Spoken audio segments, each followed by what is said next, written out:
വയനാട് ഉരുൾപൊട്ടൽ സഹായഹസ്തവുമായി തമിഴ്നാട് മുഖ്യമന്ത്രി എം.കെ. സ്റ്റാലിൻ 5 കോടി രൂപ അനുവദിച്ചു.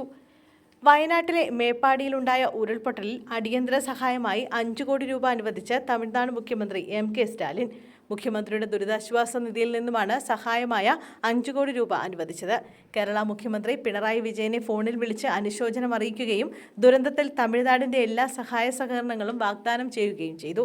ദുരിതാശ്വാസ പ്രവർത്തനങ്ങൾക്ക് സഹായമായി സീനിയർ IAS ഉദ്യോഗസ്ഥരായ KS സമീരൻ, ജോണി ടോം വർഗീസ് എന്നിവരുടെ നേതൃത്വത്തിൽ ഒരു സംഘം ഉദ്യോഗസ്ഥരെ വയനാട്ടിലേക്ക് നിയോഗിച്ചിട്ടുണ്ട്.